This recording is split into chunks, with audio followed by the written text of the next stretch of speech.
joining us online today. The Book Notes program is a program that we put forth throughout the year where we have the opportunity to have conversations with some of the nation's top authors, from theology to culture to history, things that impact our world, and we are delighted that you are with us. We're excited that we are back in the sanctuary, and so we are coming live from Trinity right now, the Trinity Studios, the Unashamed Studios here at Trinity United Church of Christ. We have a live audience, too, with us today on this live broadcast.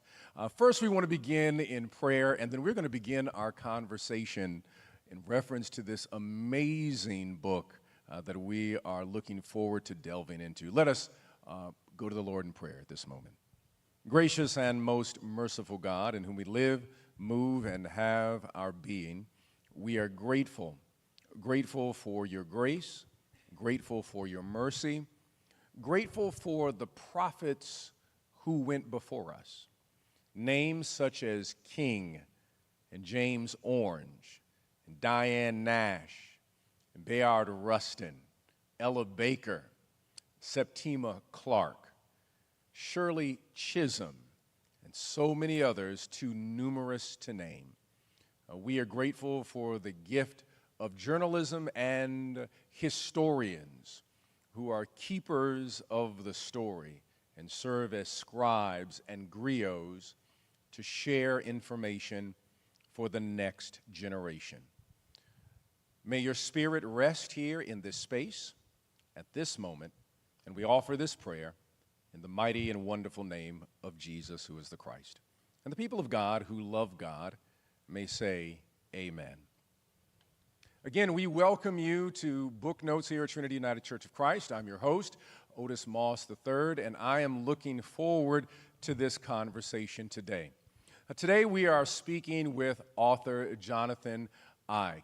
He is an incredible writer who has done great work in reference to holding and keeping the flame of history. He had one of the bestsellers in reference to the definitive biography of Muhammad Ali. He's also written an amazing piece in reference to Jackie Robinson and also Al Capone. This latest book, King, A Life, has been listed by New York Times as the definitive biography on Martin Luther King Jr. There are other books that have been written, Taylor Branch's book, Parting the Waters, along with David Garrow's Bearing the Cross. Those books are focused more so on the collective freedom struggle. But what we are witnessing through this book is truly an intimate biography that frames Dr. Martin Luther King Jr. as a human being who has also been called by God to do great work. We want to welcome to the Trinity Studios here today none other than our brother Jonathan. Jonathan, we welcome you, and we are so grateful that you are with us today. Well, thank you, Pastor. It's an honor to be here with you. I've been looking forward to this conversation for a long time. I have been looking forward to it also, and I want to begin by asking this question to you. I know that you spent 6 years working on this biography. Who is Dr. Martin Luther King Jr. to you? He's a man of faith. He's a man of God. He's a man who learns to quote the Bible before he can read, and who, unlike most of us, struggles, but manages to live up to those words, to try his best to live up to the words that he gleans from the Bible. And I think more than anything, to me, he's a man of faith. He's a political activist, obviously. He is a husband and a father. But I think more than anything else, what I took away from this book is that he's a man who's trying his hardest to live up to the words that guide him from the Bible. When was your first exposure to Dr. King, and when was your first exposure to seeing Dr. King in his prophetic complexity, I guess would be the best way to put it? I'm born in 1964, so I don't remember when he was assassinated. I would have been almost 4 years old. I do remember early in school, kindergarten, first grade, learning about I Have a Dream. So it's interesting to think that even just within a couple of years after his assassination, that schools are starting to teach children about Martin Luther King. and that's a good thing. Although I think what happened for a lot of Americans is they never advanced much beyond I Have a Dream, and we've tended to teach King in a way that simplifies his message. So I didn't really appreciate the complexity of his thought. I didn't really appreciate the radical nature of his work, or even the radical nature of the first half of the I Have a Dream speech, which we tend to forget all about. Yes. And I didn't really begin to embrace his him as a prophetic figure and as a human figure even until probably college, when I began to read more complex texts. But even then, I think, like a lot of people, I took King for granted for a long time. I didn't appreciate how just incredibly complex, brave, heroic, and how deeply religious he was, which might seem like a silly thing to say because he is, after all, Reverend Dr. Martin Luther King Jr. But I think a lot of us sometimes overlook the religious part of his story. Now take us through the evolution of the book. Where did the idea come about? How did you begin, and what was the first piece of research, and then what was your first paragraph that you wrote? Well, I wrote a lot of paragraphs and threw them away, as should be the case. But I think the idea first popped into my head when I was interviewing Dick Gregory, the great civil rights activist and comedian, writer, provocateur, and we were talking about Muhammad Ali. I was interviewing him for my Muhammad Ali book, and I asked him about the occasions in which Ali met King. And he said something that I never forgot. He said, you know, the reason that Martin Luther King and Muhammad Ali had the impact they did was because they could not be edited by white people. The words that we get from so many of our leading figures, from so many of the most important black figures in American history, might have been received by black audiences, but they were not generally received by white audiences because the New York Times and the CBS Evening News were editing them and deciding which parts to use. But Martin Luther King and Muhammad Ali had something in common. They had a microphone and they could not be edited because they were speaking on live TV. And that really touched me. I had never really thought about that. And the other thing Dick Gregory said to me is, you know, he said the difference, you know, he said to me, do you know what the difference is between Martin Luther King and Jesus Christ? And I thought this was like a joke or a riddle or something. With Dick Gregory, you never know. But he said the difference is we have footage of Martin Luther King. We have video, we have audio. We know he was real and we know exactly what he said. And that was a profound moment for me because I thought Martin Luther King is a prophetic figure, and we do have video, we do have footage, we do have audio tape, we have FBI surveillance, and we have people like Dick Gregory who are still around who knew King. And there are, this was 2016 when I did that interview, there are still dozens, maybe hundreds of people, including your parents, who knew Martin Luther King Jr. very well, and that I could spend the rest of my life possibly, but I could certainly spend many years just traveling the country, interviewing those people, and recording their stories and learning what Martin Luther King was really like as a human being. I wanted to write something more intimate because in turning him into a national holiday and turning him into a monument on the wall, on the mall in Washington, things he deserves, we've lost sight of his humanity. So that was the moment for me that I began, and I just decided I'm going to try to interview as many of those people who knew King as I possibly can. Yeah, and I really appreciate the way in which you framed Dr. King in his full humanity, but you never undercut his call and his connection to his God, nor his connection to the African American community in terms of how it developed him. What I think that everyone needs to know that you do in such a beautiful way that I don't think other books on Dr. King have been able to do is your portrait of Coretta Scott King is powerful. Share with us a little bit about your encounter as you were researching, because you frame her not as a minister's wife, but really the COO, the chief operating officer, the chair of the board of advisories, the counselor, and this incredible intellect and person who really was his partner in the framing of what the freedom struggle would be. Well, I appreciate what you said about embracing the complexity, and I was nervous about how people might perceive some of King's flaws, some of his weaknesses. And one of his weaknesses was around how he embraced women as part of the movement. He was not good at seeing the potential of women as leaders. And the irony is that Coretta Scott King was perhaps his greatest influence when it came to activism early in his life. When he met Coretta Scott, she was a music student at the New England Conservatory, and he was getting his doctorate at Boston University. He met her, and on the first date decided, "You're the one I'm going to marry." And now you got to ask yourself why. Even on a first date, now King is a smart man, but why on the first date did he say that? And he had plenty of other women. He was had an active social life, let's just put it that way, in Boston. And I think the reason he stuck with and really believed that Coretta was the one for him was because she had more experience and more insight as an activist than he had at that point. She had been to Antioch College, a mostly white school, but an integrated school where she became an activist on campus. She protested a local barbershop that wouldn't cut black people's hair. She fought to get the school to allow black students to do their student teaching at white schools in the area. She had attended the Progressive Party National Convention. So she meets Martin Luther King, and she says, "What have you been doing?" And he's like, "Well, not that." He's been studying.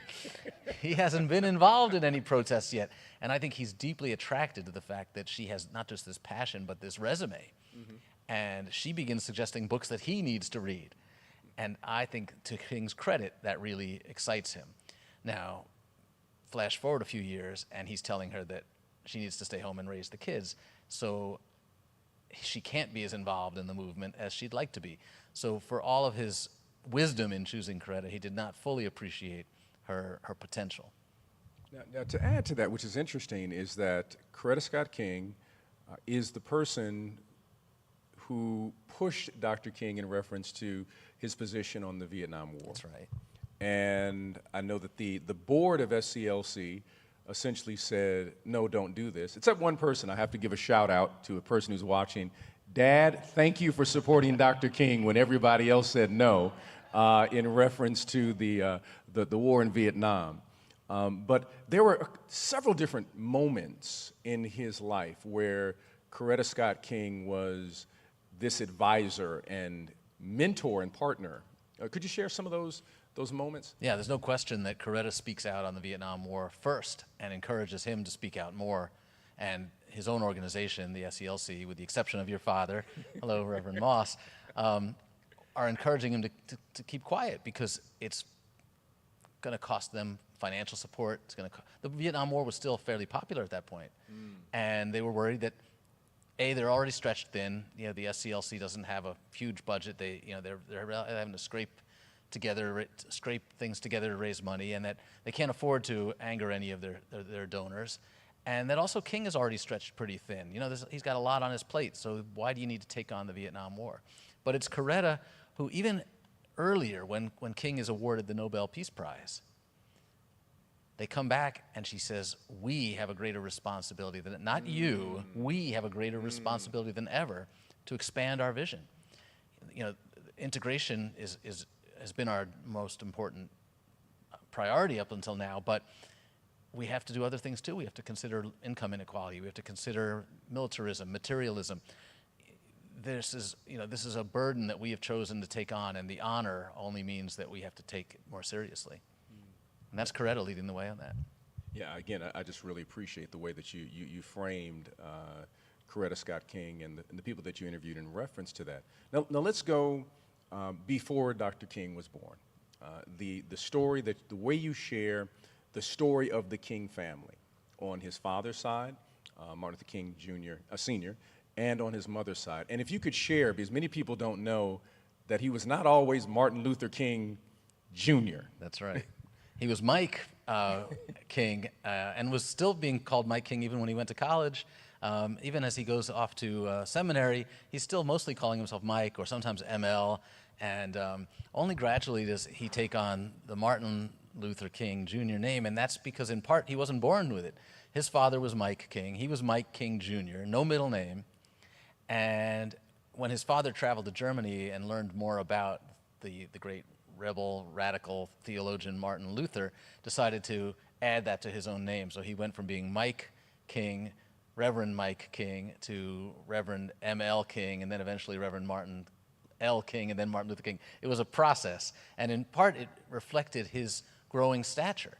This was a kid, Mike King, who was born as a sharecropper, who could barely read and write when he, at the age of 12, decided to leave the farm, tied his shoes over his shoulders so he wouldn't wear them out, and walk off the farm toward Atlanta. And Mike King really is one of the great walking heroes. Barefoot to Atlanta. Walking barefoot to Atlanta. Atlanta. Yeah. He's one of the great heroes in American history because he sees that there's only one way to escape the racist structure in which he's been born.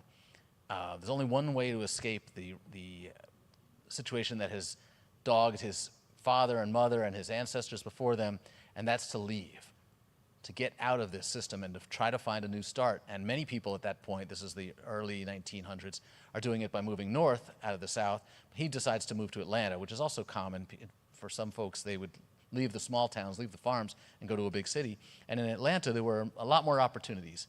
He was able to get educated. He was able to start preaching, and eventually married beautiful Alberta Williams, who became his wife and also gave him an entree into this great job because Alberta's father was the pastor at Ebenezer Baptist Church. So some people said, oh, you're just marrying for stature. You're marrying to get a leg up. And he never really denied it. Like, he saw what a beautiful and wonderful woman Alberta was, but he also recognized that this was a way for him to move up several steps on the economic and sociological ladder by marrying into this preacher's family.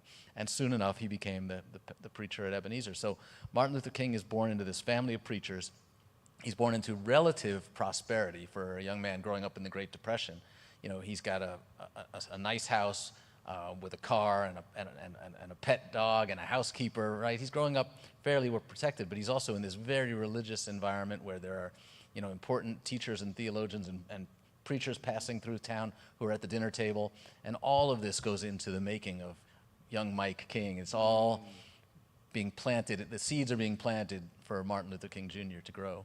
Now, you have to share with everyone in reference to the name King, because we make the assumption that this was a family name passed down from generation to generation. If you could tell that story, because there are several branches of the possibility of that story, but there's one in particular I particularly like. So one of the, and I'm sure most of your audience, all of your audience probably knows this, but it's very difficult to track, if you've done any genealogical work, it's very difficult to track African-American families prior to the end of slavery, prior to the Emancipation Proclamation, because they were considered property and their names were not recorded in the censuses or in property records even. There might be a first name, and that was about it. So we don't know where the Kings were enslaved. We don't know where they lived or how long they were enslaved. We do know that they show up in the census in 1870, and they appear to be named the Branham family, B-R-A-N-H-A-M. And Martin Luther King's great-great-grandfather is Nathan Branham. And a few years later, the same family with all the same children show up as the Kings, Nathan King.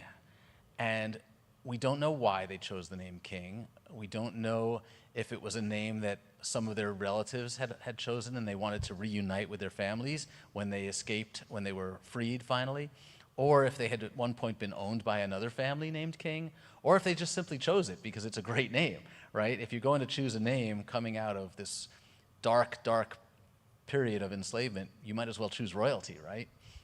Just a beautiful thing that I did not know in reference to the King family. Now take us down Auburn Avenue. Auburn was incredibly influential to the development of Dr. King. The businesses, the other ministers, like a William Holmes Borders, who was on that same street, and the activity of the unofficial mayor of Atlanta during that time period. So if you could share with the audience, paint a picture for us of Auburn and how that influenced Dr. King. Yeah, it's called Sweet Auburn. It's referred to by one journalist as the richest black street in America. And there are black-owned businesses here. This is partly why so much of the black community has gravitated toward this neighborhood, because after the riots a few years earlier, they wanted to come together in a place where they might feel safe. They had been attacked and arrested when they lived in more of the downtown area of Atlanta. So they forged this great community, this great prosperous community where there's black-owned restaurants, black-owned insurance companies, black-owned newspapers, and of course the center of activity is the black churches. And one of the keys, of course, is that black ministers have a level of autonomy. They can't be fired. They don't have a black boss. Their company is not owned by a white. Sorry, they don't have a white boss. Their companies are not owned by white people, so that they can speak out and they can mobilize. They can begin to fight back. So there are no, for example, black public high schools in Atlanta, and Martin Luther King's grandfather begins fighting for. Martin Luther King's father and father-in-law are both fighting to get a black high school in Atlanta, and they are constantly agitating and creating an environment in which it becomes possible for the next generation to take that a step further. So King grows up not only in this area of prosperity, but also surrounded, as you mentioned, by great preachers. He can hop around from church to church and compare the different styles. And interestingly, he decides in those early years that he doesn't want to be a preacher because he thinks most of these black preachers are too emotional. He doesn't like the hooping and hollering. He thinks he's going to be, more sophisticated. He wants to be more sophisticated than his father. I guess true for so many of us. We want to, outdo our parents. And in this case, King thinks I'm going to be a doctor or a lawyer, but he's gradually pulled back to the family profession. And then moves on to Morehouse College, and that is also transformative in terms of his growth and his development, and then on to Crozer. So take us through that moment and through the grades that he got at Crozer, because he got a C in public speaking. He got a C in public speaking, Martin Luther King Jr. But that tells you something about, it was a mostly white school. They had recently taken in more black students, but some of his professors may have been a little bit, let's just say, uncomfortable with the black Southern style of preaching. And even though King was a much more sophisticated speaker than his father, he was still deeply versed and most familiar with a style of preaching that some of these white professors up north hadn't heard too much of. But as you know better than anybody, better than most, Martin Luther King was hugely influenced by his experience at Morehouse, by his teachers there, by Benjamin Mays, by William Thurman, by so many others who really began to plant the seeds that he could be a different kind of preacher than his father, that the black social gospel could have more emphasis on activism, that we were entering a new kind of a generation where... For those who may not know, share the black social gospel, so those who may not be familiar with the black social gospel. You were more qualified to explain that than I am. Why don't you go ahead? So for those who may not be familiar with the term, the black social gospel, really framed by W.E.B. Du Bois and others, but there was the social gospel of Walter Rauschenbusch. And then people of African descent created this black social gospel, that the centerpiece of the gospel was to, in the words of Howard Thurman, to speak to those who had their backs against the wall. So the birth of what we call the Niagara Movement, the NAACP, the organizing of the Pullman Porters, Ida B. Wells, the history goes on, are part of the black gospel movement. And then you have the next generation, which was Howard Thurman, which was Benjamin Elijah Mays, and then also Martin Luther King Jr. and others who were kind of generation two, the second generation of promoting these ideas for people who were considered to be the oppressed within American society. Yeah, and what I love about this is that King sees this as a way to combine all of these passions that he has. He's interested in philosophy, he's interested in theology, he's interested in preaching, he likes being in the pulpit. I think he loves it. I think that's where he's happiest, actually. But it's not enough. He wants to find a way to combine all of these things. And he's not really looking to be an activist. I think given his druthers, he would have, if he could have had any job in the world coming out of college, he would have chosen to replace Benjamin Mays as the president of Morehouse someday.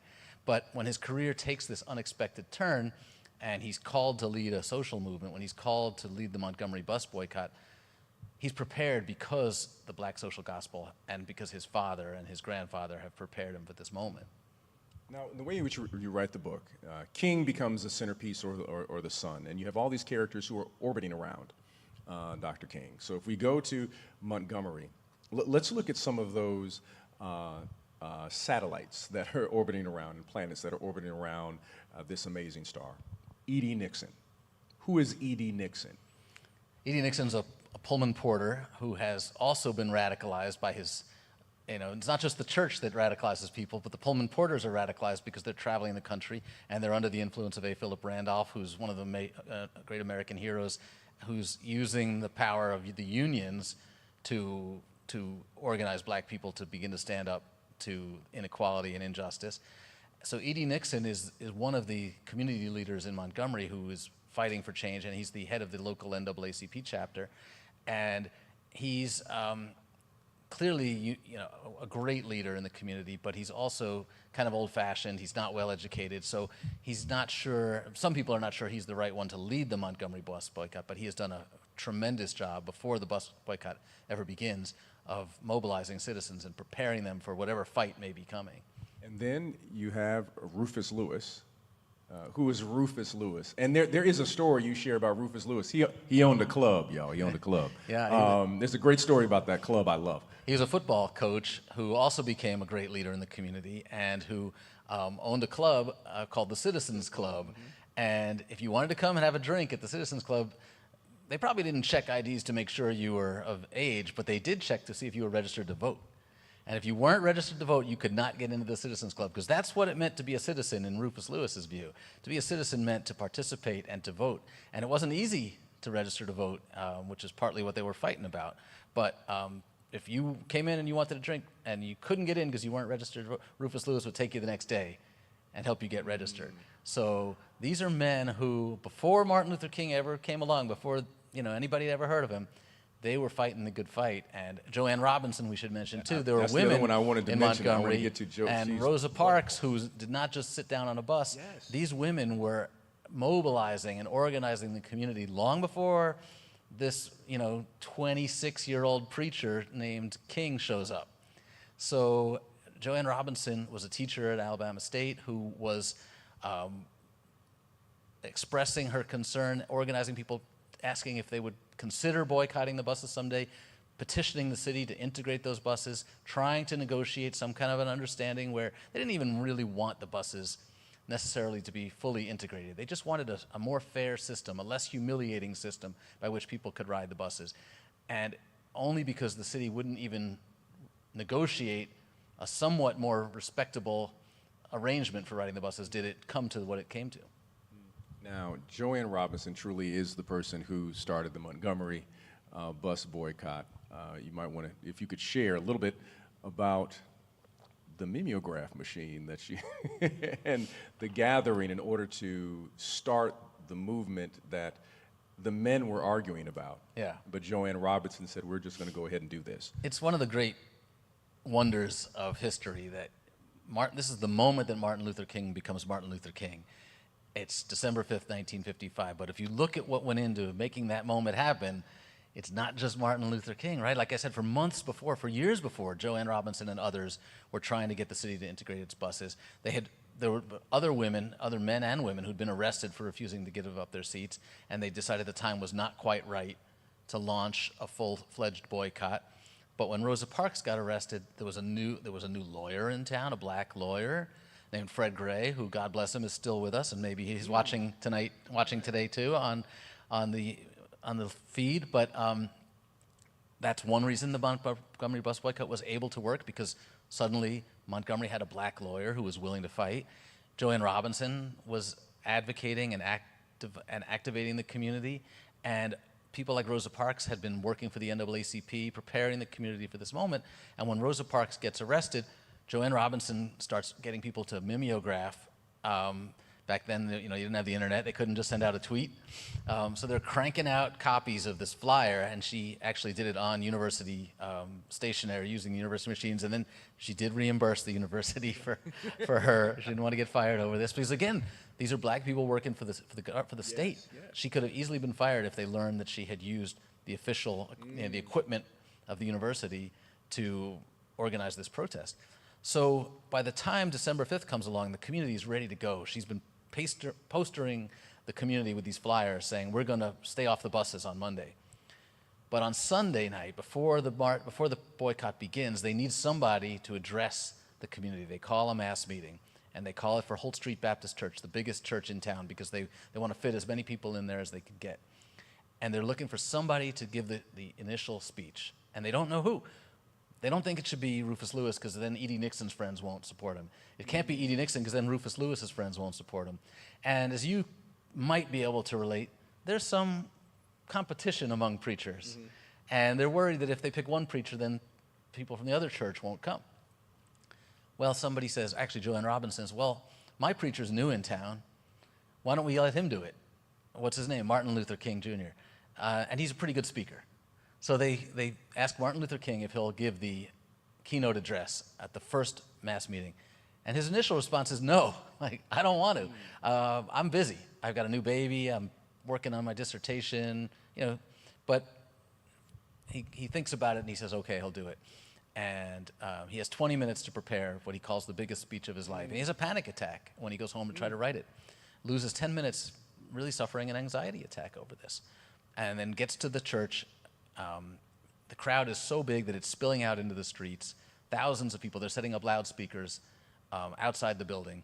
And King gives, one of the greatest speeches in American history and really finds his voice. And that's the moment that really the nation and certainly the people of Montgomery discover Martin Luther King Jr. It's actually one of my favorite speeches by Dr. King. It has that, powerful lines we talked about. If we're wrong, that the Supreme Court is wrong, the Constitution is wrong. It's just such rhetorical brilliance in 20 minutes. Yeah. Through a panic attack. Yeah. That he's able to present. Now, when you mention the panic attack, one of the things I think that you do also beautifully in the book is you share the weight that he experienced as a human being, the stress, the depression of literally the weight not only of a community, but an entire nation on his shoulders. If you could just share with us the weight that he experienced and how that manifested in his living. Yeah, this was, I was nervous about how this would be perceived because I wanted to show King as a human, and humans have flaws, and he'd suffered, not just because he was under extreme pressure, but, he had anxieties built into who he was. He attempted suicide twice as an adolescent, and we should acknowledge that. We should accept the fact that he was dealing with emotions that we all struggle with. When he received the Nobel Prize, when he got news that he'd won the Nobel Peace Prize, he was in the hospital being treated, for exhaustion is what they called it, but Coretta called it depression. And to face that and then to find that when you step forward to lead this boycott, your home is bombed, and your parents come in the middle of the night and say, we're taking you out of here. It's too dangerous. You can't risk your life for this. And he insists, no, I'm staying. I have to stay. The people here are counting on me. And this is what you've been teaching me all my life. This is what the Bible has been teaching me all of my life, that we have to stand up for what we believe in. And he stays. And then a couple years later, he's stabbed in the chest.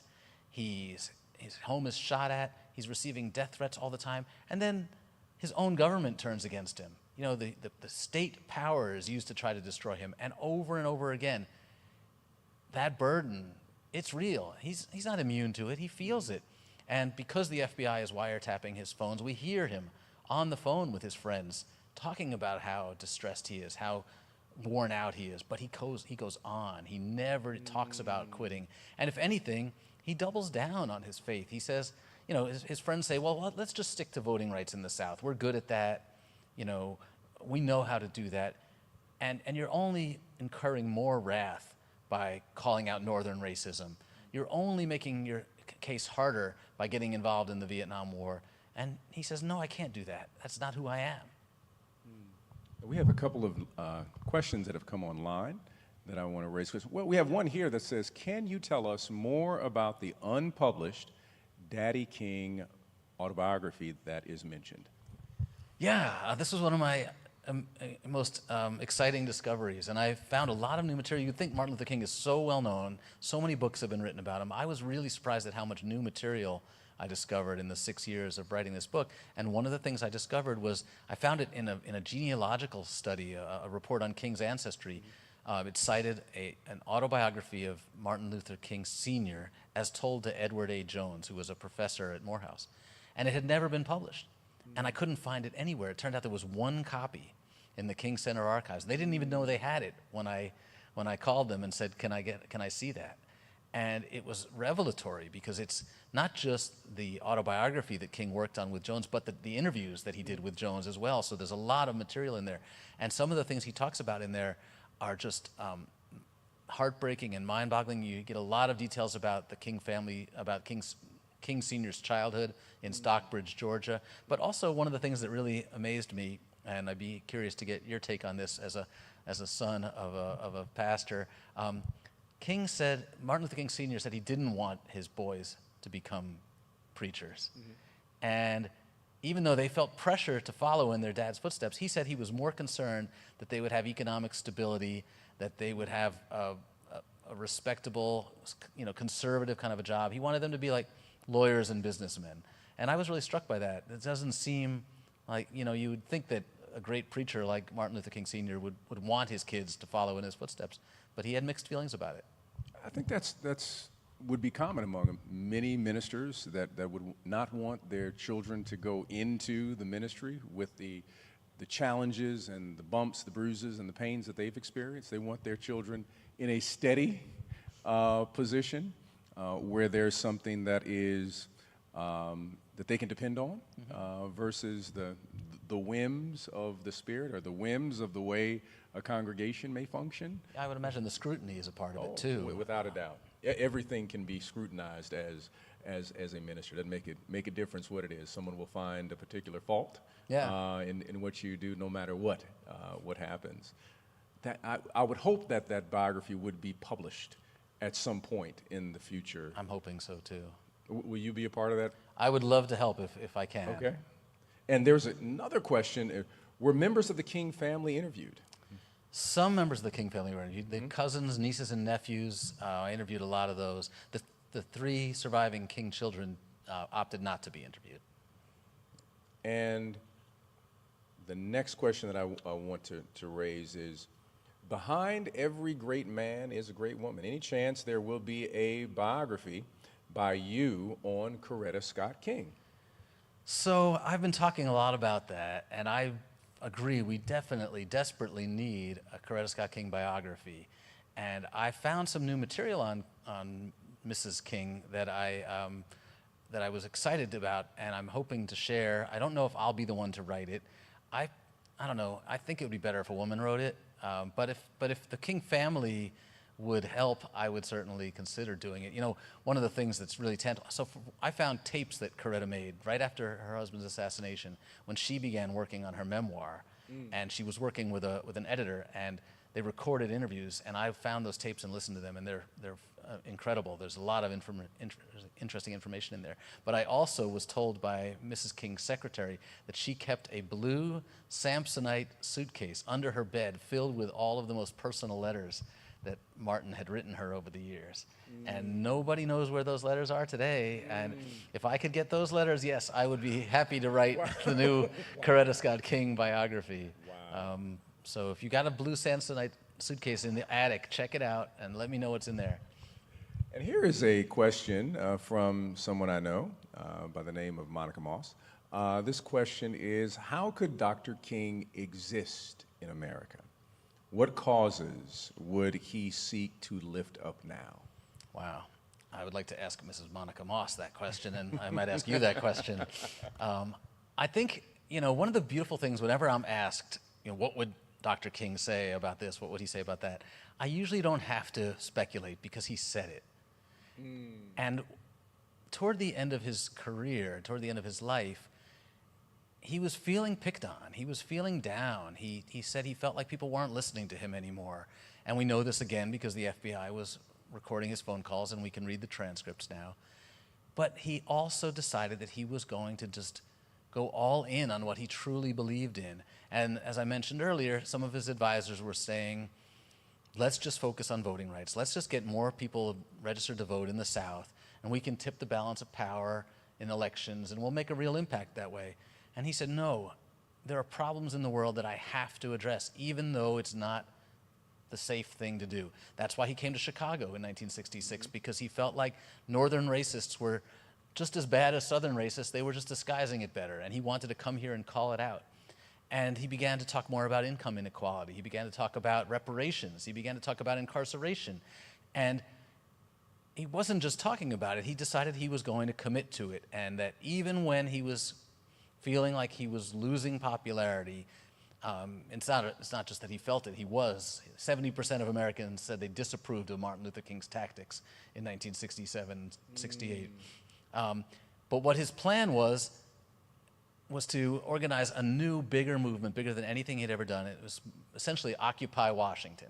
He called it the Poor People's Campaign, and he was going to bring people from all over the country, all races, all religions, anti-war protesters as well. He was going to unite all the activists who wanted to see a fundamental reform of American society, and they were going to set up a camp within sight of the White House, within sight of the Capitol, and they were going to stay there until the government agreed to do things like a bigger safety net, guaranteed income, guaranteed jobs, and that's where he was going. And again, his advisors were telling him it's a fool's errand, it's never going to work.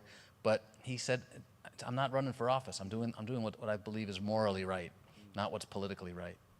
There's a quote when you mentioned about Chicago that I'd never heard that surprised me, moved me deeply when I believe Dr. King says, I want to make sure that I get it right, he says, the people of Mississippi need to come to Chicago if they want to learn how to truly hate.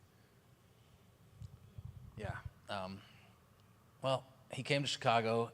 He moved in here for a while. He had a really well-organized North Lawndale. Yep.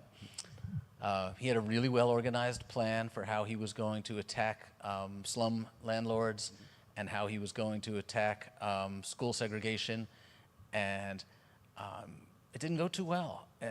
He marched out on the west side, and Marquette Park and was attacked by Nazis, by racists, by people throwing rocks and bricks. He was hit in the back of the head, and nevertheless, he stayed and agreed, negotiated with Mayor Daley on a set of terms by which he would end his protest. And they were concrete recommendations. They were concrete plans for how you could seriously alter the city's patterns of segregation. And had they been implemented, had they been taken seriously, we might be living in a very different city today. It's interesting that everything that he lifted up, Harold Washington ended up picking up, which was also very fascinating. But the other thing is that it was the bad faith negotiation with Daley. Yeah. 100,000 black people in some way received their funding through the city, and Daley put pressure on those individuals not to support Dr. King, one being Reverend J.H. Jackson at the Olivet Baptist Church. Yeah, when King got here, he found that he couldn't count on as many black pastors as he thought he could. And there were also a lot of, just rank and file black people who counted on the city for their jobs, and they were afraid that they might be fired if they joined King's protest. So, the deck was kind of stacked against him here. Now, I want to go back to the orbit of people who were around Dr. King. We talked about Montgomery, and then as we move into the formation of SCLC, there are several individuals who become really important, one being a gentleman by the name of Bayard Rustin, another being Stan Levinson. So share with the audience who these individuals were, what did they do, what did they mean to the movement and to Dr. King. This kind of miraculous thing happens when King emerges in Montgomery.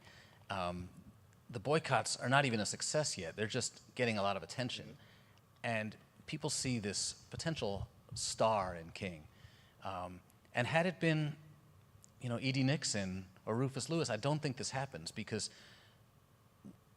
remember, TV is people are getting TVs in their homes in 1955, and King is so beautiful and so eloquent, and he's such a commanding force that the northern media begins to come down and cover this thing.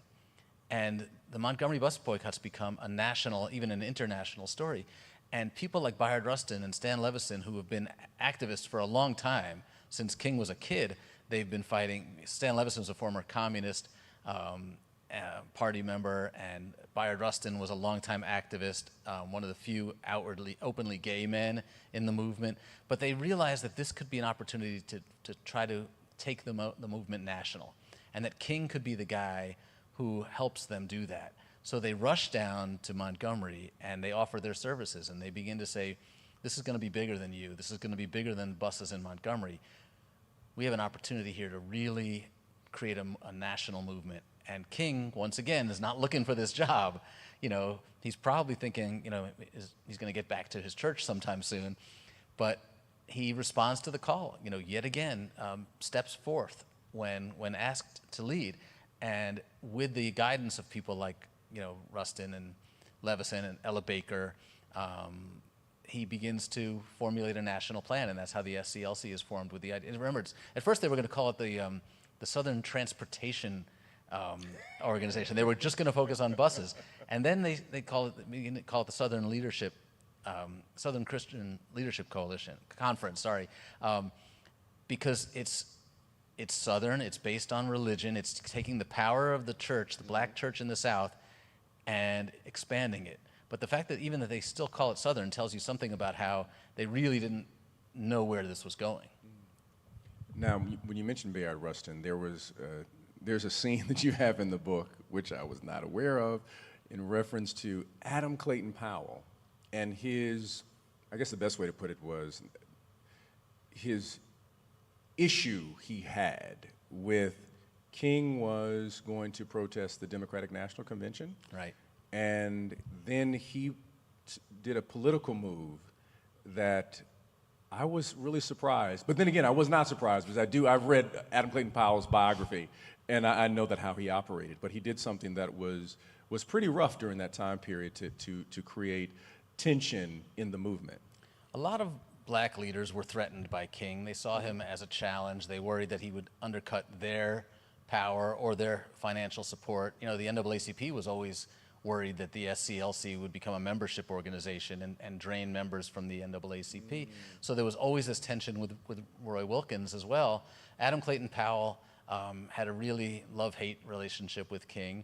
And when King talked about protesting the Democratic Convention, as you said, Powell said that if he did that, if King went forward with those plans, he would plant the rumor that King and Bayard Rustin were lovers. So playing like real political hardball here. And King, over and over again, is shocked by this kind of this political behavior because he's a preacher and he's a man of God and he always thinks that people are going to behave morally, not in these kind of Machiavellian ways. And I think it's one of the charming things about King, but it also hurts him sometimes because he doesn't play hardball politics. You know, if you think about it, just to use a different example, when the riots break out in Los Angeles and President Johnson calls King for help, what can we do to make this problem go away in Los Angeles? King, if he were a political beast, would say, I'm here for you. I'll be on the next plane to Los Angeles. I'll do whatever I can do. But hey, you've got to get the FBI off my back. That's what a politician would do. Never even occurs to King. He actually flies out to Los Angeles before Johnson even calls because he wants to do the right thing. And he never thinks about, what's in it for me. Yeah. Now, with these people who are in his orbit, you have Ella Baker, who serves as the temporary executive director for SCLC.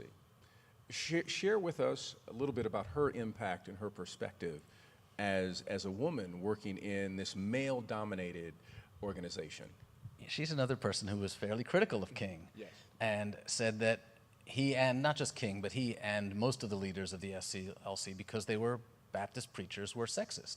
And that they had been raised in this environment in which women played an auxiliary role and that they were not respected the way they should be. And so Ella Baker is at one point named the interim executive director of the SCLC, and she's probably the best qualified person on the planet for that job, but she knows that she has no chance, zero chance of keeping that job because King is never going to hire a woman and have a woman telling men what to do. And that's, again, one of King's, serious blind spots. He's one of our great fighters for equality, but he's not strong on equality for women. And Ella Baker called him out on it. Coretta Scott King called him out on it, and it really didn't do any good. Maybe had he lived longer, he would have come around. He also had, he had 2 daughters, and that might have helped change his mind too. Now, you utilize in the book FBI documents. There's one question that we have in reference to the FBI documents that are mentioned in the book. Were they newly found or newly released? The second question that I have in addition to that, in using FBI documents that we know that J. Edgar Hoover had a very low opinion, I'm being nice, of Dr. King and black people in general. Are those documents tainted when utilizing those documents to speak about someone such as King or Malcolm X or James Baldwin or anyone that the COINTELPRO program was targeting? No, those are really good questions. To begin with, some of the information from the FBI documents that are in my book is new. Some of it has been released, many, many years ago during the church committee hearings in the 70s. Some of it was released, but each year for the last 3 or 4 years, the FBI has been releasing more of the transcripts of the King tapes. So this is the first book to make use of a lot of those transcripts, and I think they're important not because they reveal more details about King's personal life. They're important because they reveal just how the FBI weaponized King's personal life in an attempt to destroy him. And to me, that gets to your second question. Can we trust the FBI when they release these memos? Well, I say we must be very skeptical. And certainly when it's an FBI memo, when it's describing things about King, we have to be very sensitive because we know that the FBI agents are trying to impress J. Edgar Hoover. Right. And we know that the way to do that is for them to write that King was engaged in misbehavior. But we also know that the transcripts of the tapes of King's phone calls are almost certainly accurate. And we know that because Bayard Rustin read the transcripts of his conversations and said, that's exactly what I said on the phone to Dr. King. Andrew Young received copies of the transcripts of his conversations that were recorded by the FBI, and he says, that's exactly what I said. So we have every reason to believe that King is being quoted accurately in the transcripts. But other things like memos that are not verbatim transcripts of conversations, I think we have to be very, very skeptical. Now, we have a question here that raises the question. Here's a great question. Do you feel the dream was always Coretta's dream, but because she was a woman, that she would not be heard? Ooh, that's a really interesting question. I think they shared the dream. I think that they agreed, certainly in principle, on their vision for America and for the future, and I think that's what made them such a powerful couple. So I think that King said in an interview very late in his career, a typical male sexist journalist said, "So have you taught your wife a lot about the activism work that you do?" And King just chuckled and said, "I think she's taught me more than I've taught her." What was the one area or one thing or quote that you came across that moved you, that put you in a different space when you were doing the research? There were so many things. I could go on and on, but I'll mention a couple. One story that when I was writing the chapter about the I Have a Dream speech, I really didn't know how I was going to handle that because it's never going to sound as good as the speech, no matter what I write. So I decided to try to weave in a couple of stories people didn't know from that day. And I found a woman here from Chicago named Francine Yeager, for example, who was 16 years old and decided at the last minute, told her parents, I'm going to Washington. She saw what had happened in Birmingham, and she felt like she had to do something. She had to be a part of this movement. And she just threw 2 bottles of Pepsi and a change of underwear in her backpack and got on the train. And also, I talked to a guy at the March on Washington named Gordon Gundrum, a white guy who, growing up in upstate New York, had never met a black person, was quite comfortable using the N-word, and when he went to the Army, met a black person for the first time, and when they went to a restaurant in the southern town where they were doing training, realized that his black friend couldn't come into the restaurant with him, had this massive epiphany. And then he finds himself now working as a park ranger in 1963, assigned to stand next to Martin Luther King while he's giving the I Have a Dream speech. And I was watching the YouTube videos of the speech probably for the 50th time, and I noticed that the park ranger standing next to King sticks his hand in front of King's face a couple times and adjusts the microphone. And I said, that's weird. Who had the guts to like stick his hand in front of Martin Luther King's face? So I Googled guy standing next to Martin Luther King. And up came Gundrum's name. And I found him in the phone book and I called him. And I said, why'd you stick your hand in front of King's face while he's giving the I Have a Dream speech? And he said, oh, I didn't do that. I would never do that. That would be embarrassing.